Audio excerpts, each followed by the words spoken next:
मोरे बिहल तैहा छोड़ देखत जमाना रे मोरे बिहल तैहा छोड़ देखत जमाना रे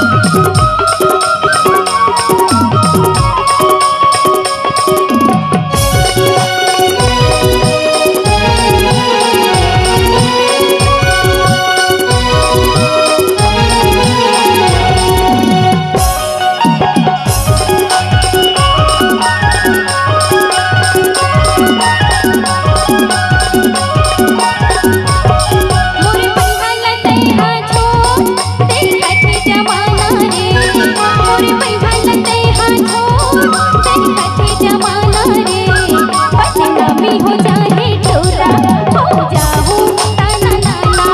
बदनामी हो जाए तोरा हो जाऊं ताना नाना रे गोरी का करही जमाना वो आके डर हवे तोला गोरी का करही जमाना वो मैं शरणो हो गोरी हम तोर दीवाना मैं शरणो हो गोरी हम तोर दीवाना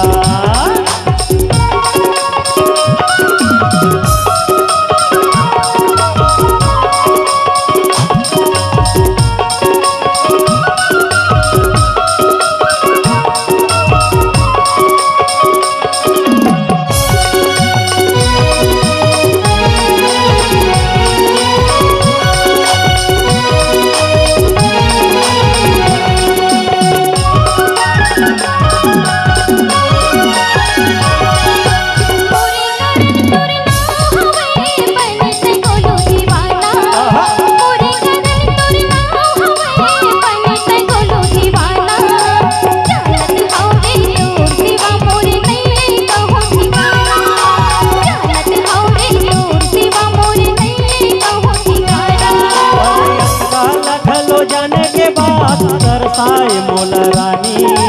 अतकाल घलो जाने के बाद तरसाए मोला रानी मैं बता मैं कहूँ कबू करे हो मन मानी मैं बता मैं कहूँ कबू करे हो मन मानी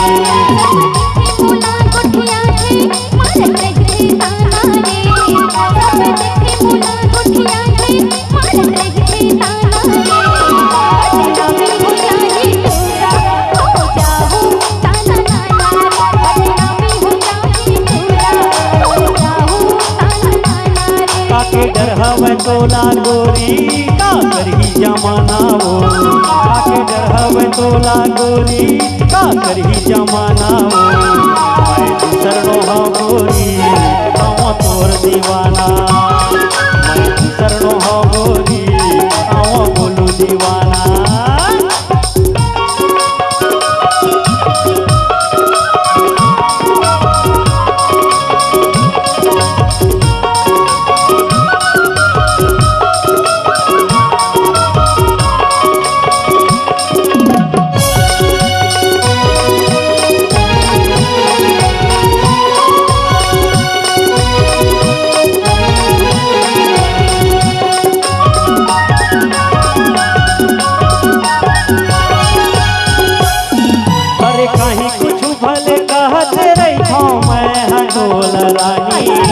कहीं कुछ भले कहत रही मैं हटोल रानी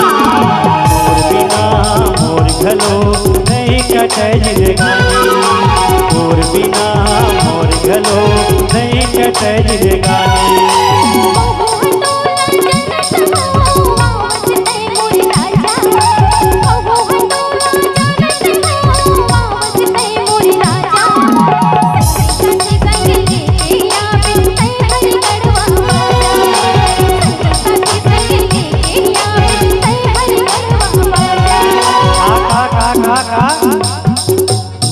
तोला जानत हूँ अवस्था मोर राजा हाँ? और संगी साथी संग लेके आ बेटा है गड़वा बाजा हाँ? तय मारे खवाए के जैसे विचार बनाए लगते हो तोर दाई दादा जब मोला पसंदे नहीं करे मोला दिन रात गाड़ी देथे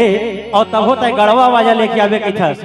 ऐसा में नहीं बने मैं तो का की था बताऊं चलना भाग चली दोनों गोरी मोरे दीवाना चलना भाग चली दोनों गोरी मोरे दीवाना शरणो हो गोरी हम तोर दीवाना शरणो हो गोरी हम बोलो दीवाना मोरे बंधन तैहा छोड़ देखत है जमाना रे मोरे बंधन तैहा छोड़ देखत है जमाना रे बदनामी हो जाए तेरा हो जाऊं ताना नाना रे बदनामी हो जाए तेरा हो जाऊं ताना नाना काके डर हवे तोला गोरी का करही जमाना हो काके डर हवे तोला गोरी का करही जमाना हो शरणो हो गोरी हम तोर दीवाना शरणो हो गोरी हम बोलो दीवाना